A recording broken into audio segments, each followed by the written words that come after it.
So hello guys, welcome back to my channel. और आज का वीडियो काफ़ी इंपॉर्टेंट होने वाला है क्योंकि आज हम बात करने वाले ऐसे जीके जो कि ह्यूमन बॉडी के ऊपर में जो पेपर में पूछे जा चुके हैं। तो सभी क्वेश्चन जो भी हम 30 क्वेश्चन आज देखने वाले हैं, ये सभी क्वेश्चंस पेपर में पूछे जा चुके हैं और आगे भी ये क्वेश्चन रिपीट हो सकते हैं।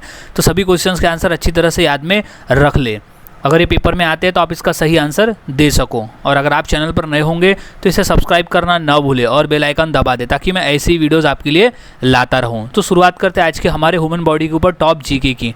तो सबसे पहला प्रश्न है, मनुष्य में कुल कितनी हड्डियां होती है, यानी एक स्वस्थ मनुष्य के शरीर में कुल कितनी हड्डियां होती है। सो इसका राइट आंसर हो जाएगा ऑप्शन नंबर बी, 206 हड्डियाँ। 206 हड्डियाँ होती है। ये वयस्क मानव शरीर में 206 हड्डियाँ होती है। याद रखें, ये काफ़ी इंपॉर्टेंट क्वेश्चन है क्योंकि 2 से 3 बार रिपीट हो चुका है। अगला सवाल है, नवजात शिशुओं में हड्डियों की संख्या लगभग कितनी होती है। क्वेश्चन इंपॉर्टेंट है और ये क्वेश्चन पूछा भी जा चुका है। सो इसका सही जवाब हो जाएगा ऑप्शन नंबर सी, 300। 300 हड्डियाँ होती है। नवजात शिशुओं में हड्डियों की लगभग 300 संख्याएँ होती है, यानी जब वो वयस्क होते होते उसमें 206 रह जाती है। फिर अगला सवाल है, मनुष्य के शरीर में पसलियों के कितने जोड़े होते हैं। इंपॉर्टेंट क्वेश्चन है और ये क्वेश्चन पूछा भी जा चुका है। सो इसका सही जवाब हो जाएगा ऑप्शन नंबर ए, 12। मनुष्य के शरीर में पसलियों के टोटल 12 जोड़े होते हैं। सो याद रखें, 12 जोड़े। अगला सवाल है, मनुष्य की खोपड़ी में कुल कितनी हड्डियाँ होती है। अस्थियाँ यानी हड्डियाँ। सो मनुष्य की खोपड़ी में टोटल हड्डियाँ होती है 8। टोटल हड्डियाँ होती है 8। सो राइट आंसर इज 8। तो मनुष्य की खोपड़ी में टोटल 8 हड्डियाँ होती है।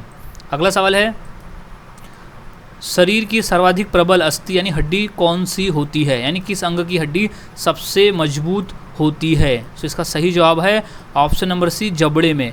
जबड़े में होती है। सर्वाधिक प्रबल जो हड्डी है, सर्वाधिक मजबूत जो हड्डी है वो जबड़े की हड्डी होती है। याद रखें, जबड़े में होती है। अगला सवाल है, मानव शरीर के किस अंग की हड्डी सबसे लंबी होती है। क्वेश्चन इंपॉर्टेंट है और ये क्वेश्चन पूछा भी जा चुका है 2 से 3 बार। सो इसका सही जवाब हो जाएगा ऑप्शन नंबर सी, जांघ की हड्डी। जांघ की हड्डी जिसे हम फीमर कहते हैं वो मानव अंग की सबसे लंबी हड्डी होती है। याद रखें, या तो फिर ऑप्शन में जांघ आता है या तो फिर फीमर आता है। सो जांघ की हड्डी जो है वो सबसे लंबी हड्डी होती है। अगला सवाल है, मानव शरीर की सबसे छोटी हड्डी कौन सी होती है। क्वेश्चन इंपॉर्टेंट है, ये क्वेश्चन भी 2 बार पूछा जा चुका है। So right answer is option B, stapes. Stapes जो कान की हड्डी होती है। या तो पूछा जाता है कि किस अंग की हड्डी, तो कान की हड्डी, और अगर नाम है तो स्टेपिज। सो मानव शरीर में स्टेपिज हड्डी जो कान की हड्डी है वो सबसे छोटी हड्डी होती है। अगला सवाल, ह्यूमरस अस्थि कहाँ पाई जाती है, यानी ह्यूमरस हड्डी जो है वो कहाँ पाई जाती है। सो इसका सही जवाब है ऑप्शन नंबर डी, ऊपरी भुजा में। ऊपरी भुजा में। सो ह्यूमरस अस्थि पाई जाती है ऊपरी भुजा में। सो राइट आंसर इज ऊपरी भुजा। सो इंपॉर्टेंट कर ले इसे क्योंकि ये 2 बार पूछा जा चुका है पेपर में। अगला सवाल है, मनुष्य के जीवन काल में कितने दांत 2 बार विकसित होते हैं। क्वेश्चन आया हुआ है पेपर में। सो इसका राइट आंसर हो जाएगा option number C, 20। Option number C है 20। सो मनुष्य के जीवन काल में कुल टोटल 20 ऐसे दांत हैं जो 2 बार विकसित होते हैं। अगला सवाल, टीबिया नामक हड्डी कहाँ पाई जाती है। गाइज ये मोस्ट इंपॉर्टेंट क्वेश्चन है क्योंकि ये 2 से 3 बार पेपर में आ चुका है। एसएससी में भी आया है और रेलवे में भी आया हुआ है। सो इसका सही जवाब है ऑप्शन नंबर ए, टांग। टीबिया नामक हड्डी पाई जाती है टांग में। सो टांग is right answer. Is most important question है ये। सो टीबिया फॉर टीबिया यानी टांग। सो टी फॉर टीबिया यानी टी फॉर टांग। अगला सवाल है, मनुष्य में पाचन क्रिया कहाँ प्रारंभ होती है। क्वेश्चन इंपॉर्टेंट है और ये क्वेश्चन आया हुआ है हाल ही में शिक्षक भर्ती के पेपर में। सो इसका राइट आंसर है ऑप्शन नंबर बी, मुख में। मुख से ही। मुख यानी होता है मुंह।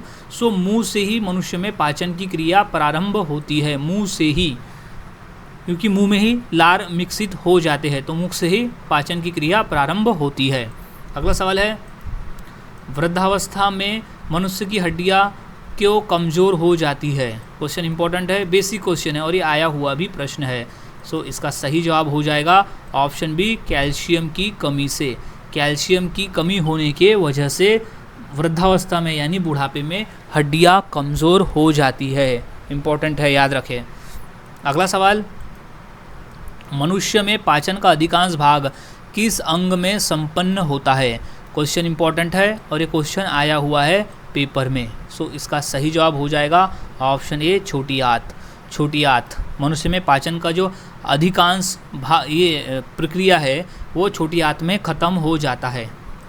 अगला सवाल, हड्डी यानी अस्थि में कौन सा लवण सर्वाधिक मात्रा में होता है?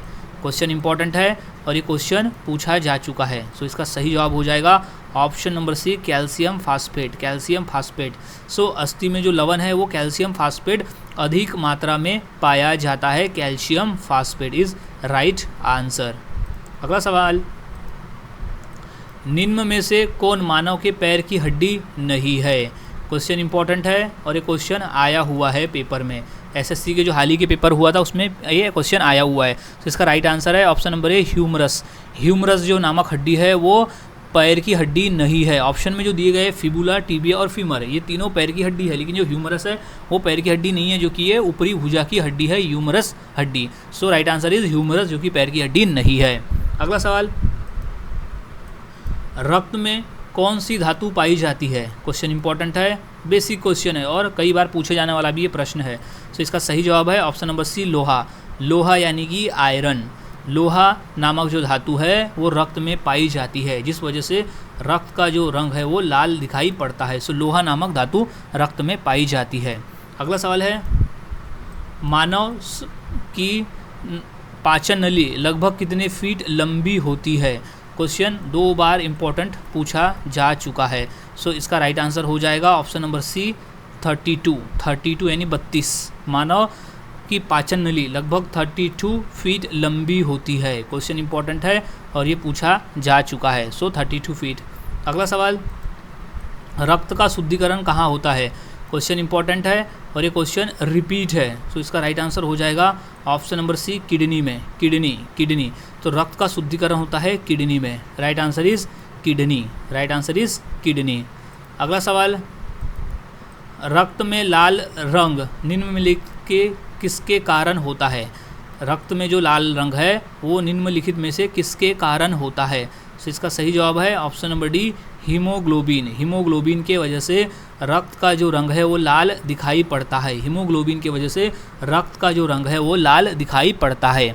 अगला सवाल, दांतों तथा हड्डियों में पाए जाने वाले तत्व कौन से हैं जो उन्हें मजबूती और विकसित के लिए मदद करते हैं? तो इसका राइट आंसर है ऑप्शन नंबर ए, कैल्शियम और फास्फोरस। कैल्शियम और फास्फोरस एक ऐसे 2 तत्व है जो हड्डियां और दांतों में पाए जाते हैं। कैल्शियम और फास्फोरस। अगला सवाल, मानव शरीर में खून का शुद्धिकरण की प्रक्रिया को क्या कहते हैं? क्वेश्चन इंपॉर्टेंट है और ये क्वेश्चन पूछा जा चुका है। सो इसका राइट आंसर है ऑस्मोसिस। ऑस्मोसिस कहते हैं उसे, ऑस्मोसिस कहते हैं। अगला सवाल है, हीमोग्लोबिन में क्या होता है? हीमोग्लोबिन में क्या होता है? सो इसका राइट आंसर है ऑप्शन नंबर बी, लोहा, आयरन। इसीलिए हीमोग्लोबिन के वजह से ही जो रक्त है वो लाल दिखाई पड़ता है और हीमोग्लोबिन में आयरन होता है और आयरन की वजह से वो लाल दिखाई पड़ता है। अगला सवाल है, शरीर में हीमोग्लोबिन का क्या कार्य है? शरीर में हीमोग्लोबिन का क्या कार्य है? सो इसका राइट आंसर है ऑप्शन नंबर डी, ऑक्सीजन का परिवहन। ऑक्सीजन का परिवहन करना यानी ऑक्सीजन को रक्त में शोषित करना। सो ऑक्सीजन का ये कार्य है, ऑक्सीजन का परिवहन करना। अगला सवाल, मानव शरीर का रक्त बैंक कहलाता है। क्वेश्चन आया हुआ है हाल ही में एसएससी के एग्ज़ाम में। सो इसका राइट आंसर है ऑप्शन नंबर ए, प्लीहा। मानव शरीर का रक्त बैंक कहलाता है प्लीहा, इज राइट आंसर, प्लीहा। अगला सवाल है, लाल रक्त कोशिकाओं का जीवन काल कितने का होता है? क्वेश्चन इंपॉर्टेंट है, यानी RBC का रक्त, उसका जो जीवन काल है वो कितने वर्षों का होता है? तो इसका राइट आंसर है ऑप्शन नंबर बी, 120 दिन। 120 दिन का होता है। लाल रक्त कोशिकाओं का जो जीवन काल है वो लगभग 120 दिन का होता है। अगला सवाल, एक वयस्क में रक्त का औसतन आयतन कितना होता है? यानी एक वयस्क मनुष्य में कितना रक्त होता है? सो इसका राइट आंसर हो जाएगा ऑप्शन नंबर ए, 5 से 6 लीटर। एक वयस्क मनुष्य के शरीर में 5 से 6 लीटर रक्त यानी खून होता है। अगला सवाल है, हीमोग्लोबिन किसका महत्वपूर्ण घटक है। क्वेश्चन हम पूछा गया है कि हीमोग्लोबिन किसका महत्वपूर्ण घटक है। तो इसका राइट आंसर है option number C, RBC. RBC यानी लाल रक्त कोशिकाओं का महत्वपूर्ण घटक है हीमोग्लोबिन, याद रखें। अगला सवाल, लाल रक्त कणिकाएं कहाँ उत्पन्न होते हैं। ये आया हुआ है अभी शिक्षक भर्ती के पेपर में। सो इसका राइट आंसर हो जाएगा ऑप्शन नंबर बी, अस्थि मज्जा में। अस्थि मज्जा, लाल रक्त कणिकाएं उत्पन्न होते हैं अस्थि मज्जा में। अगला सवाल, गति प्रेरक किससे संबंधित है। इम्पॉर्टेंट है, आया हुआ है अभी रेलवे के एग्ज़ाम में। सो इसका सही जवाब है ऑप्शन नंबर डी, हृदय से। हृदय से संबंधित है गति प्रेरक। अगला सवाल है, निम्नलिखित में से किसकी सहायता से रक्त द्वारा ऑक्सीजन लाया जाता है। निम्नलिखित में किसकी सहायता से रक्त द्वारा ऑक्सीजन ले जाया जाता है। सो इसका राइट आंसर है लोहित कोशिकाएं द्वारा। लोहित कोशिकाएं द्वारा ऑक्सीजन ले जाया जाता है। सो गाइज़, आज हमने ऐसे 30 क्वेश्चन देखे जो काफ़ी इंपॉर्टेंट है, जो कि ह्यूमन बॉडी पे आधारित है और इस सभी क्वेश्चंस पेपर में पूछे जा चुके हैं। तो सभी क्वेश्चंस के आंसर अच्छी तरह से याद में रख ले, अगर ये पेपर में आते हैं तो आप इसका सही आंसर दे सको।